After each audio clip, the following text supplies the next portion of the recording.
et notre créativité. Et ça, c'était très bien. C'est super.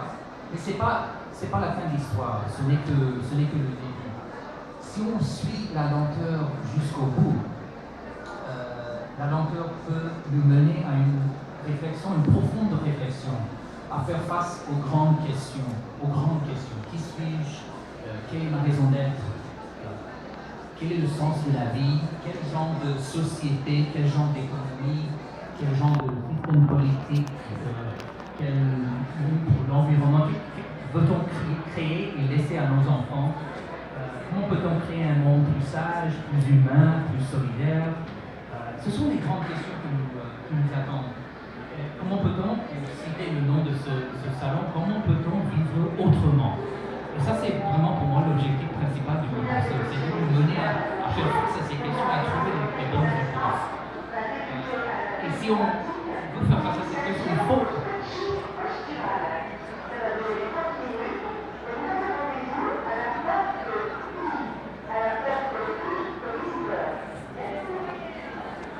Si on veut faire face à ces questions, il va falloir qu'on ralentisse, parce qu'on ne peut pas aborder ces questions si on vit comme des lièvres, à toute allure. La lenteur, c'est le premier pas, c'est la première étape vers ce changement. Et voilà peut-être pourquoi le mouvement slow n'a pas de frontières. Il y a maintenant des mouvements partout, le tourisme slow, la science, design, management, n'importe quoi. Les gens prennent de plus en plus ce mot slow, ils l'emploient comme filtre, comme philosophie, pour résumer une philosophie de vie, de faire les choses bien avec un esprit humain, plutôt que de les faire comme robot ou comme machine. Et je suppose que la dernière question devant nous aujourd'hui, c'est est-ce que c'est vraiment possible? Est-ce qu'on peut vraiment, est-ce que les gens comme nous qui vivent dans en France ou dans des villes comme Paris, les gens qui veulent changer le monde, est-ce qu'on peut vraiment ralentir? Est-ce que c'est possible? Et la réponse que je vous donne, c'est oui et oui. La réponse est oui. Et moi, j'incarne un peu ici la première pièce courante. Je suis un accro à la vitesse et à l'habilité. Je vis à Londres encore et j'adore. C'est une ville qui carbure à une vitesse incroyable, un rythme brutal, mais j'aime bien l'adrénaline d'habiter à Londres. Je travaille dans les médias avec des deadlines et j'aime bien ça aussi. Et je joue au sport, je joue au hockey sur glace et au squash, qui ne sont pas des sports très lents. Mais en même temps, j'ai appris à apprécier la lenteur. J'ai repris contact avec ma tortue intérieure, si vous comprenez l'image. Et ceci a complètement changé la vie. Je suis de meilleure santé, j'ai plus d'énergie, je suis pas brûlé parce que avant je roulais en 4e vitesse tout le temps. Maintenant, je change de vitesse et j'ai plus d'énergie. Je vis ce délicieux paradoxe de la lenteur tous les jours au boulot. Je fais plus de jours en moins de temps parce que je change de rythme et de tempo. Et je suis au fond plus heureux parce que j'ai le temps pour faire les choses et pour en profiter, prendre plaisir. Et pour moi, le bienfait principal, c'est que mes relations personnelles sont plus fortes. J'ai le temps pour être avec les gens, et quand je suis avec les gens, je suis là, je suis présent. Pas distrait par mon portable, mon emploi du temps. J'ai le temps et je suis présent en plénitude. Mais pour moi, le test décisif de ce changement se rapporte à ma façon de raconter une histoire à mon fils. Et là, le rituel a complètement changé. À la fin de la journée, j'entre dans la chambre de mon fils et je m'assois sur son lit, sans montre, sans portable, sans date, et je lis lentement.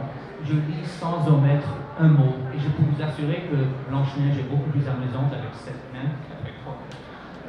Et c'est ce qui avant était quasiment une punition, ce moment d'être obligé de ralentir avec mon fils avec un compte, est devenu comme un prix à la fin de la journée, un moment d'intimité, de tendresse, quand on est ensemble, tous les deux, et j'ai une fille aussi, tous les trois, dans une petite bulle de lenteur.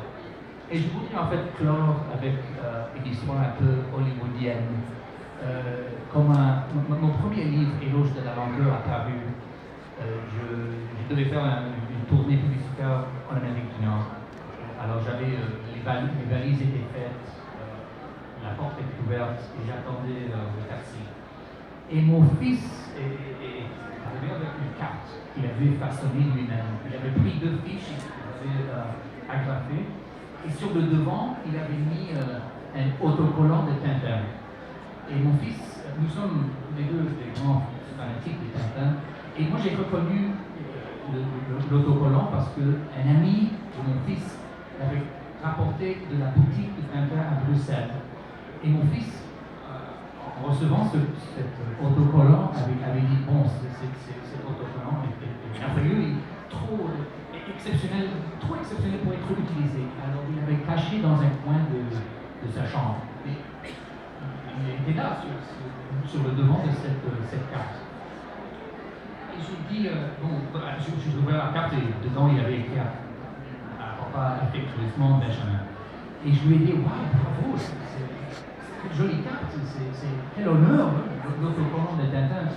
Est-ce que c'est une carte pour nous souhaiter bonne chance pour la tournée aux États-Unis? Et il m'a dit non, c'est une carte pour le meilleur conteur de l'histoire au monde. Et j'ai dit, waouh, ralentir, ça marche, ça paye. Mais je dois admettre que j'ai gâché un peu le moment avec la prochaine pensée. J'ai pas dit ça à haute voix, grâce à Dieu, et je me suis dit à l'intérieur, Ben, t'aurais pu te presser un petit peu et me le dire il y a 6 mois, comme ça j'aurais pu terminer mon livre avec cette jolie anecdote. Mais ça, c'est pas du tout cela. Ça, c'est tout le contraire. Alors, écartons cette deuxième pensée et retournons à la première réaction qui fut waouh, bravo, ralentir ça. Merci bien fort.